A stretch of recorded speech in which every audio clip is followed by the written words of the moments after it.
깜짝 실적, 어닝 서프라이즈, 엔비디아가 또 해냈습니다. 회계연도 1분기 매출이 전분기 대비 20%나 뛰어오르며 무려 12분기 연속으로 사상 최대 기록을 갈아치웠습니다. 그런데 이상합니다. 실적 발표 직후 엔비디아 주가는 시간 외 거래에서 하락했습니다. 시장은 또 좋은 소식은 이미 다 반영됐다며 팔아치우기 바빴습니다. 개인 투자자들은 혼란스럽습니다. 도대체 이걸 믿고 사야 하는 겁니까? 아니면 다 끝난 겁니까?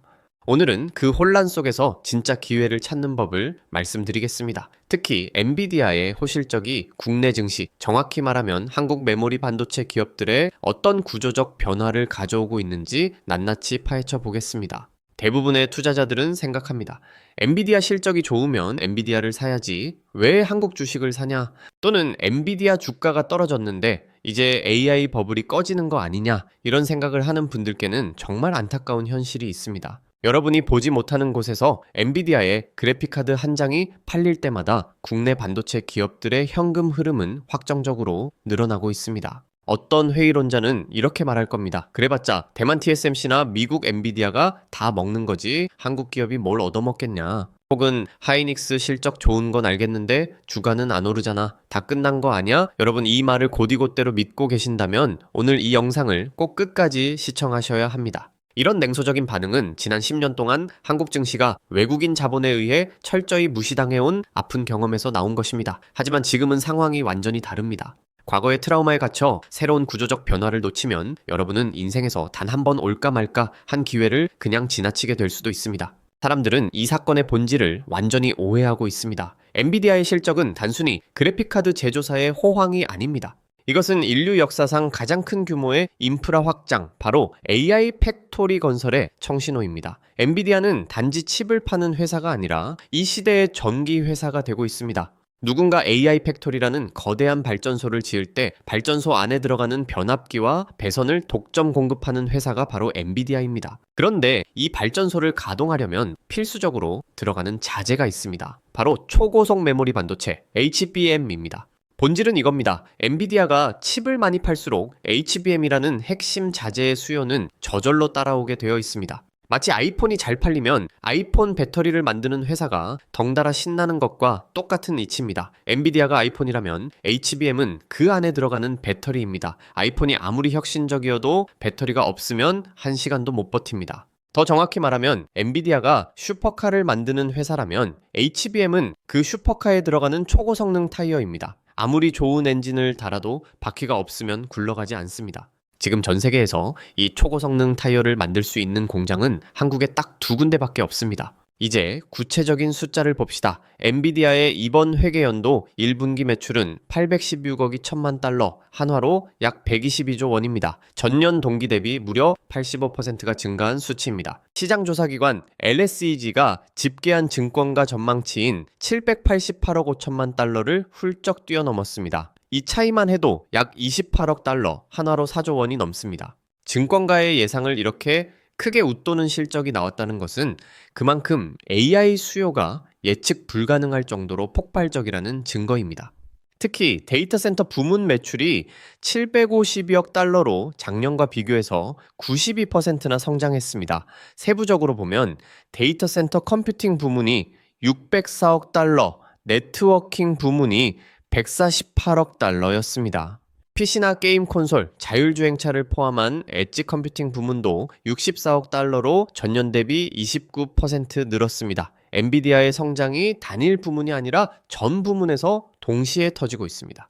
젠슨 황 CEO는 이걸 두고 인류 역사상 최대 규모의 인프라 확장이라고 표현했습니다. 이게 단순한 한 분기 실적이 아니라 구조적 수요 폭발의 신호라는 뜻입니다. 그리고 이 AI 가속기 시장에서 엔비디아의 점유율은 80%에 달합니다. 경쟁사인 AMD나 인텔이 아무리 따라잡으려 해도 엔비디아의 소프트웨어 생태계인 쿠다의 벽은 넘기가 하늘의 별 따기입니다. 엔비디아의 실적 곡선은 곧 전 세계 AI 투자 곡선 그 자체입니다. 이게 꺾이지 않고 있습니다. 그렇다면 이 거대한 파이에서 국내 기업은 얼마나 먹고 있을까요? HBM을 만들 수 있는 회사는 전 세계에 딱 세 곳입니다. SK 하이닉스, 삼성전자, 그리고 미국의 마이크론. 그 중에서 한국 기업 두 곳이 전체 물량의 75에서 90%를 공급하고 있습니다. 시장조사기관 트렌드포스의 자료를 보면 지난해 4분기 기준 전 세계 HBM 시장 점유율은 SK하이닉스가 52.5%, 삼성전자가 42.4%였습니다. 마이크론은 고작 5.1%에 불과했습니다. 특히 최신 제품인 HBM3E로 한정하면 한국 기업들의 점유율은 더 압도적입니다. HBM3는 현재 가장 진보된 AI 가속기에 들어가는 메모리인데 이 물량의 거의 대부분을 SK하이닉스와 삼성전자가 나눠 먹고 있습니다. 엔비디아의 차세대 AI 반도체인 블랙웰 GPU에는 이 HBM3 메모리가 탑재됩니다. 블랙웰이 대만 TSMC 공장에서 본격 생산되기 시작했다는 뉴스는 국내 메모리사에 대한 주문이 이제 막 본격화되고 있다는 신호나 다름없습니다. 이걸 숫자로 풀어보면 더 무섭습니다. 블랙웰 한 대에 들어가는 HBM 용량만 수백 기가바이트에 달합니다. 엔비디아가 블랙웰을 수백만 대씩 판다고 가정하면 그 HBM 수요는 기하급수적으로 늘어납니다. 이게 일회성 이벤트가 아니라 앞으로 수년간 지속될 대규모 구조적 수요입니다. 돈의 흐름을 따라가 보면 더 명확해집니다. SK하이닉스는 최근 디램과 낸드 플래시 모두 예상을 뛰어넘는 출하량을 기록하며 최고 실적을 경신했습니다. 삼성전자도 AI 메모리 덕분에 영업이익이 전년 대비 31.8% 증가했습니다. 중요한 건 HBM의 가격입니다. AI 메모리 수요가 워낙 강력하다 보니 HBM 가격은 내년까지 큰 폭으로 상승할 것이라는 전망이 나오고 있습니다. 일반 디램과 HBM의 가격 차이는 무려 몇 배에서 10배 이상 벌어지고 있습니다. 한마디로 HBM 한 개를 팔면 일반 메모리 여러 개를 파는 것보다 훨씬 더 많은 돈을 벌 수 있습니다. 게다가 AI 칩 제조사들이 HBM을 대량으로 사들이면서 일반 소비자용 PC나 스마트폰 메모리 공급은 오히려 줄어들고 있습니다. 이른바 크라우딩 아웃 현상입니다. 메모리 제조사들이 생산 라인을 HBM 위주로 돌리면서 범용 메모리 가격도 덩달아 오르고 있습니다. 여기에 더해 신종 코로나 바이러스 감염증이 한창 유행하던 2020년 전후로 IT 기기를 활발히 구매했던 사람들이 최근 들어 신형 기기로 바꾸기 시작하면서 PC용 메모리 수요도 함께 늘고 있습니다. 공급이 줄고 수요가 늘어나니 가격은 올라갈 수밖에 없습니다. SK하이닉스와 삼성전자는 AI 메모리 하나로 두 마리 토끼를 다 잡는 구조가 된 겁니다. 여기서 여러분이 꼭 간과하지 말아야 할 공급망의 비밀이 있습니다. 대부분의 투자자는 최종 완성품, 즉 로켓을 만드는 회사에만 주목합니다. 하지만 진짜 돈이 되는 곳은 로켓이 발사되기 위해 반드시 필요한 부품을 독점하는 회사입니다. 엔비디아가 로켓 제조사라면 HBM은 고체 연료와 같습니다. 연료 없이 로켓은 발사되지 않습니다. 그리고 이 연료를 만들 수 있는 기술을 가진 회사는 전 세계에 3개뿐입니다. 게다가 이 HBM은 한번 팔고 끝나는 소모품이 아닙니다. AI 데이터 센터는 성능 업그레이드를 위해 주기적으로 더 빠른 HBM으로 교체해야 합니다. 반복 매출이 발생하는 구조인 겁니다. 밀가루 장사와 같습니다. 빵집이 잘 되면 밀가루를 파는 회사가 가장 안정적으로 돈을 법니다. 지금 한국의 메모리 반도체 기업들은 전 세계 AI라는 거대한 빵집에 밀가루를 독점 공급하는 유일한 회사들입니다. 더 비율을 확장해 보겠습니다. 여러분이 금광을 발견했다고 생각해 보십시오. 금을 직접 캐는 회사도 중요하지만 금을 캐는데 필요한 곡괭이와 삽을 파는 회사는 더 확실하게 돈을 법니다. 금값이 오르든 내리든 광부들은 계속 곡괭이를 사야 하니까요. 지금 HBM은 AI 시대의 곡괭이입니다. AI가 아무리 발전해도 이 곡괭이 없이는 아무것도 캘 수 없습니다. 이 모든 흐름은 단순한 기업 실적이 아닙니다. 이것은 국가 간 패권 전쟁의 최전선입니다. 미국과 중국의 AI 경쟁이 갈수록 치열해지면서 핵심 부품을 안정적으로 공급받을 수 있는 동맹국이 중요해지고 있습니다. 최근 미국 빅테크 기업들이 한국 기업들과의 협력을 강화하는 이유가 여기에 있습니다. 챗GPT 개발사인 오픈AI는 삼성전자, SK하이닉스와 대규모 AI 인프라 투자를 위한 파트너십을 맺었습니다. 이것은 단순한 납품 계약 이상입니다. 사실상 한국 반도체 기업들을 미국 AI 동맹의 핵심 전략 자산으로 편입시키는 행위나 다름없습니다. 엔비디아는 대만 TSMC의 애리조나 공장에서 블랙웰 생산을 시작하며 미국 내 생산 체제를 본격 가동했습니다. 이 모든 움직임은 반도체 공급망이 값싼 물량에서 안정적이고 믿을 수 있는 동맹으로 재편되고 있음을 보여줍니다. 중국은 자체 HBM 개발에 막대한 자금을 쏟아붓고 있지만 미세 공정과 수율에서 아직 한국에 크게 뒤처져 있습니다. 한국은 이 패권 전쟁에서 가장 중요한 전략적 요충지로 떠오르고 있습니다. 쉽게 말해 한국 반도체 기업들은 이제 단순한 하청업체가 아니라 글로벌 AI 인프라의 필수 불가결한 파트너가 된 것입니다. 이쯤에서 여러분은 이렇게 반문할 수 있습니다. 그래도 주가가 안 오르는데 무슨 소용이냐? 실적은 좋은데 주가는 박스권이잖아. 맞는 말입니다. 지난 몇 달 동안 삼성전자와 SK하이닉스의 주가는 생각만큼 오르지 않았습니다. 하지만 이렇게 생각해 보십시오. 주가가 안 오르는 이유는 시장이 이미 엄청난 기대치를 선반영해 놓았기 때문입니다. 진짜 문제는 실적이 아니라 수급과 외국인 매도에 있습니다. 그런데 이번 엔비디아의 실적은 그 기대치를 뛰어넘었습니다. 엔비디아 실적이 컨센서스를 충족하면 매크로 불확실성에 종속된 주식시장 분위기를 환기시켜 줄 것이라는 키움증권의 분석은 현실이 되고 있습니다.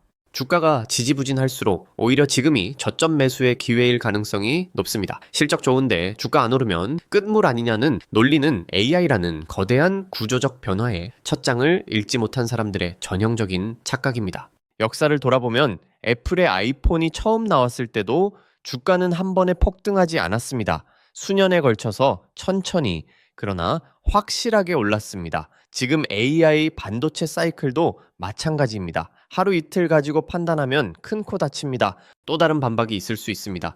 HBM 수요가 끝나는 게 아니냐, 엔비디아가 다른 메모리 기술을 개발하거나 중국 기업이 따라잡으면 끝나는 거 아니냐, 이 질문은 핵심을 찌릅니다. 하지만 현실을 봅시다.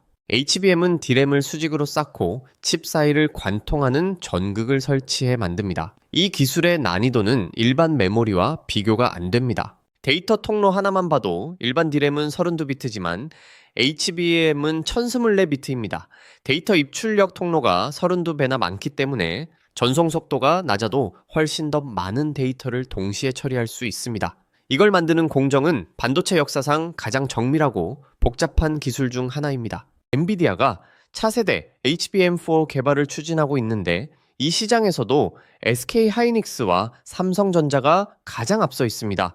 HBM4는 더 많은 층을 쌓고 더 빠른 속도를 내야 하기 때문에 기술 장벽은 더 높아집니다. 중국 기업의 추격은 분명 변수이지만 적어도 향후 3년에서 5년간은 따라잡기 어렵다는 것이 업계의 중론입니다. 설사 중국이 기술을 따라잡는다 해도 미국의 수출 규제로 인해 엔비디아 같은 핵심 고객사에 납품하는 것은 거의 불가능에 가깝습니다. 이 판은 생각보다 훨씬 오래 갑니다. 자, 그렇다면 투자자 여러분이 진짜 봐야 할 기준은 무엇일까요? 첫째, 수주입니다. 엔비디아의 데이터 센터 매출이 계속 증가하는지 확인하십시오. 둘째, 반복 매출 구조입니다. HBM은 한 번 팔고 끝나는 게 아니라 세대가 바뀔 때마다 교체 수요가 발생합니다. 예를 들어 HBM3에서 HBM3 그리고 곧 HBM4로 넘어가는 과정에서 모든 데이터 센터는 메모리를 교체해야 합니다. 셋째, 공급망 내 대체 불가능성입니다. 한국 말고 HBM을 대량 생산할 수 있는 국가가 지금 당장 있습니까? 없습니다. 넷째, 정부와의 연결성입니다. 미중 갈등 속에서 한국 정부와 기업의 협력 관계는 더욱 공고해지고 있습니다. 이런 기준에 부합하는 기업이 진짜 살아남을 기업입니다. 반대로 우리는 AI 관련주입니다 라고 이름만 붙이고 실제로는 엔비디아와의 거래 실적이 전혀 없는 기업들은 걸러내야 합니다. 예를 들어 어떤 중소형주가 갑자기 AI 반도체 협력이라는 기사를 내면 무조건 의심하십시오. 진짜 HBM을 만드는 회사는 전 세계에 3개뿐입니다. 그 외에는 모두 포장에 불과합니다. 물론 리스크가 없는 것은 아닙니다. 경고를 드리자면 단기적으로는 조정이 올 수 있습니다. 유상증자 가능성, 외국인의 수급 이탈, 그리고 거시경제 불확실성 같은 변수들은 항상 존재합니다. 특히 엔비디아 주가가 시간 외에서 하락한 것은 시장의 단기 피로감을 보여줍니다. 또한 메모리 반도체는 전형적인 주기적 산업입니다. 호황이 오래가면 반드시 불황이 찾아옵니다. 하지만 이번 사이클은 과거와 다릅니다. 과거의 메모리 호황은 PC나 스마트폰 같은 소비자의 수요에 의존했습니다. 그러나 이번 AI 투자는 기업과 정부의 인프라 투자입니다. 소비자 취향에 따라 쉽게 꺾이는 수요가 아닙니다. AI가 인간의 생산성을 혁명적으로 바꿀 것이라는 기대는 쉽게 사라지지 않습니다. 그렇다고 해서 산업의 구조적 성장 자체가 끝난 것은 아닙니다. 이 흐름은 10년 이상 지속될 장기 사이클입니다. 단기 등락에 일희일비하지 말고 긴 시계열로 봐야 하는 이유가 여기에 있습니다. 결론입니다. 지금 당장 하지 말아야 할 것은 두 가지입니다. 첫째, 엔비디아 실적 좋다고 무턱대고 추격 매수하지 마십시오. 둘째, 단기 주가 하락에 겁먹고 가차없이 던지지 마십시오. 그 대신 여러분은 어떤 눈으로 봐야 하냐면 바로 공급망의 눈으로 봐야 합니다. 엔비디아의 슈퍼사이클이 지속되는 한 그 공급망의 핵심에 있는 한국 메모리 반도체 기업들의 가치는 함께 올라갈 수밖에 없습니다. 여러분이 이 영상을 보고 있다는 것 자체가 이미 남들보다 한 발 앞서 정보를 얻고 있다는 증거입니다. 이제 그 정보를 행동으로 옮길 차례입니다. 무작정 사라는 것이 아닙니다. 눈을 크게 뜨고 공급망의 흐름을 따라가라는 것입니다. 돈은 항상 가장 확실한 구조로 흐릅니다. 그 흐름을 거스르지 마십시오. 이 내용이 도움이 되셨다면 구독과 좋아요 부탁드립니다. 다음 시간에는 더 깊은 산업 분석으로 찾아뵙겠습니다.